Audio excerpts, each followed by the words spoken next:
without further ado, let's jump into our recap. And as always, you can always click the link below for our full thoughts and discussion on the episode. But this was episode 41 of The Wizard, the Witch, and the Wild One. I think this was called Peace and Comfort? Aid and Comfort? Peace and Quiet, I think. Peace and Quiet. Peace and Quiet. Yeah. And this episode opens up with the party beginning to navigate through Halakar Forest. Now, if you recall, in the previous episode, they had met a hovel of a few people and decided to take a wide berth around them and pretend like it was abandoned. And so Suvi is actually going to meet up with Ame and purposely try to work with Ame to make it look like she's hurt her hand or gotten something poisoned from one of the supposed traps. This is successful. She shows it to Silver and to Stone as well. Is it Stone? Wait, that's her dad. Sworn. Sworn, thank you. Yeah. And for the most part, they're like, oh gosh, yeah, that looks like, it was a trap. Yeah. So it seems like this ruse to the rest of the group passes on successfully, and they do seem to believe that, okay, this was some abandoned, trapped place. Though we get an interesting comment from Sworn, who, being the more strategic one, says something like, oh, well, I guess this does confirm that the Greneaux were working with our enemies, which I do wonder if Brennan is going to bring that back in some way down the road. Anyway, navigating through Halakar Forest, Ursulon is basically tasked with guiding them since he is a spirit in a spiritual forest. And Brennan basically says, based on your role, that will determine how well you navigate through this. He gets guidance from Ame in this very cool moment where she pulls down like this giant pine cone and gifts it to him, which I always like when players put some flair behind their guidance. And ultimately, I think he rolled like a 20-something. He beat the highest roll he needed to navigate through Halakar successfully. He does so. He also looks at his watch in doing this. And if you recall, the watch has a second, like a hidden hand to it that tracks spirits, and it seems to point directly south towards Bracken. So he feels reassured that they're likely heading the right direction. He's doing what he should be doing.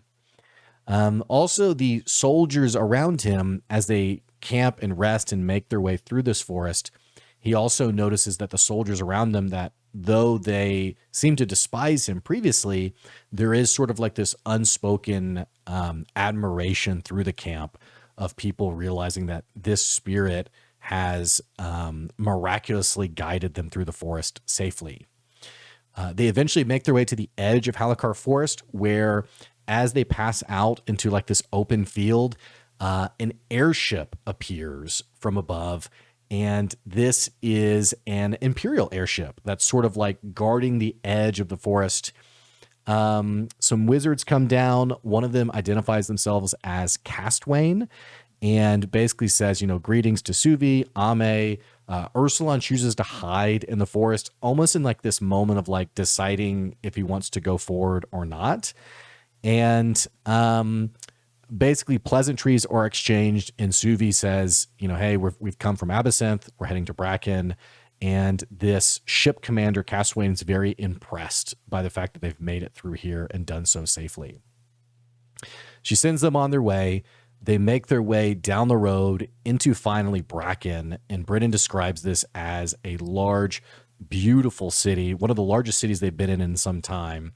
And they are basically celebrated and welcomed, and there's cheering and drinks. And Brennan even points out this one wizard who he describes as if Merlin went to prison.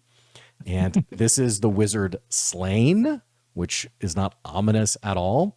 Yeah. But most important note is one particular figure, the Prince Amari Ulfgang Siraz of the Siraz Imperium, who is stationed here and is this very charismatic, suave, about as ego-driven as you would expect a prince to be, and welcomes the troop, and everyone kind of, does like the 3 cheers for, yay, they've made it here.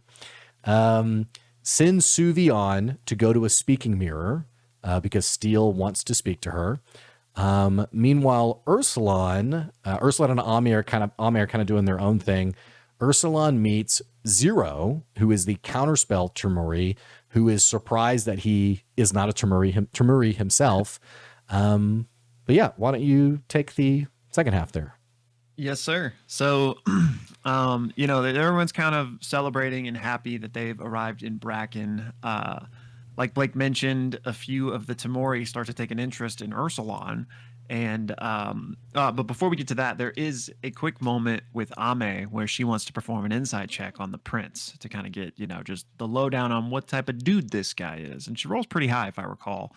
And Brennan just describes that she can tell that he is engaged in performance and he's very good at it. So this guy is like, just not to say that he's just like full of it, but like he's definitely playing the role of a prince and he's very charismatic and just is excellent at that role that he finds himself in. Um, so we then I can't remember if it's Ursulon or if it's Ame who like actually notices this, but we then our attention is brought to two more Tamori that are in this area. One is a 12-foot glassy minotaur that's mostly translucent, and the other is like this beautiful Tamori woman who is like somewhat glowing. And the woman specifically is shadowing the prince at all times. So we don't know what spell she is specifically, but whatever her role is requires her to be like within arm's reach of him at all points. But we see this Minotaur walk up to Ursulon and Zero and is like, is the Minotaur says, like, is this Zero bothering you? And Ursulon's like, no, no. But then the Minotaur like takes another look at Ursulon and casts detect magic on him. And he introduces himself as Ox, and we know that he is the True Sight spell. And Ox is basically fascinated with Ursulon and wants to know where he got all of his magical items that he has. He kind of even presses Ursulon on it, being like, "What are the addresses of the people that you got these from?"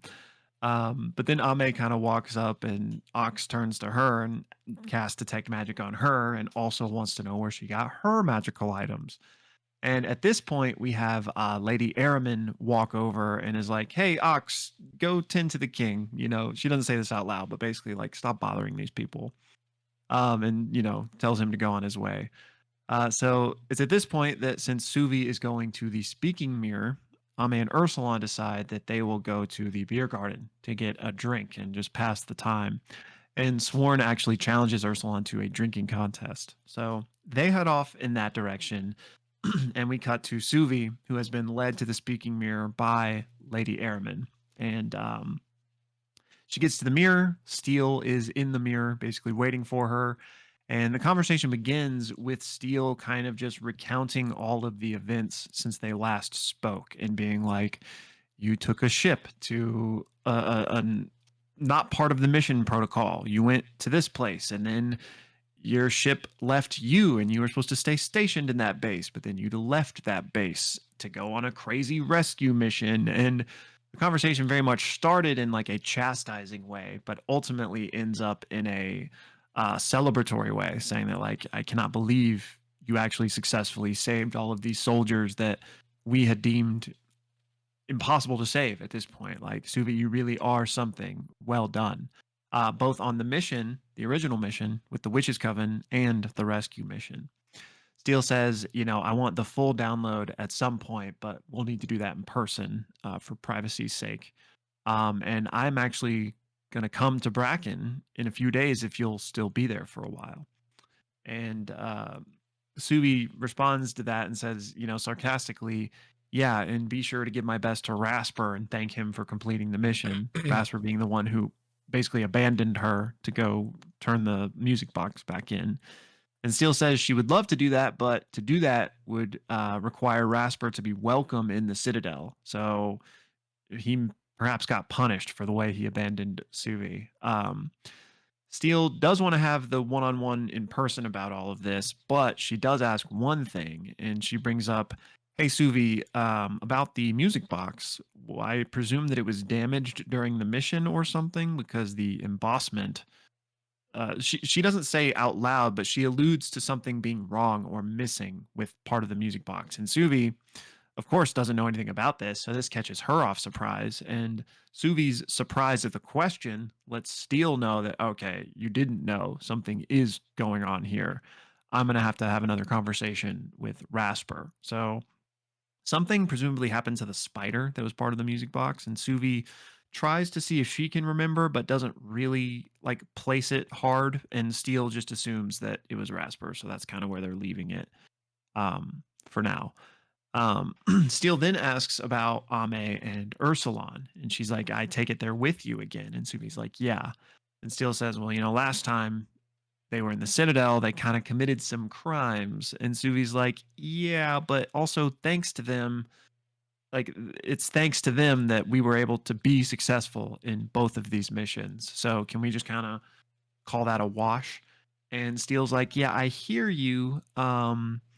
But we need to kind of talk." And it's at this point that a telemet is brought up, the thing that kind of lets you do long distance spells. So Suvi places her hand on it, and Steele casts message so that Suvi's the only one that can hear her at this point. And Steele basically says that, like, hey, stuff's really going down in the Shroud Mountains right now. Like, two additional houses of Gauthmai have like launched incursions and are having movements here. And we also know that Yorin is supposedly here as well. So like there is something critical happening there, and we could really use Ame's help. And her help will help save countless lives, in fact. And Suvi's like, "Yeah, I understand, but like Ame has her own business. She has helped us plenty, and I like cannot ask her and Ursulon to like commit further time to the Citadel's cause." And Steele's like, "Totally understand that, but will you at least ask?" And Suvi says, "Of course." And Steele says, "Great, I will see you in Bracken in a few days." We then cut back to the beer garden where Ursulon is destroying Sworn in their drinking contest. But then he casts lay on hands on Sworn, which basically sobers him up. So they like start anew, drinking again. And then Ame, Ursulon, basically everybody noticed this like new squadron arrived to Bracken, and there's like a lot of excitement about like soldiers returning home, people catching up, and two things are of import here that Ame and Ursulon notice. Ursulon notices that one of these people that's coming in is a guild mage that's dressed in like all red and seems to like be very, maybe celebrated isn't the right word, but like seems to be important. And he's got an emblem with a glass crown on it. And Ame overhears a conversation about how the Archmage Silence recently appeared, like out in the battlefield where the guys are returning from. And what happened was Silence basically like appeared in the sky, and then this monstrous, massive bullfrog emerged from the water, and Silence literally silenced it, and then basically took care of it. And then disappeared himself. And they were all like, "Oh, that's so crazy. Like, Silence, he's so strong." And that's where the episode ends. Again, that is episode 41 of Worlds Beyond Number, Peace and Quiet. And if you just find yourself on our recap and you want to hear our full discussion of the episode, be sure to check the link in the description below.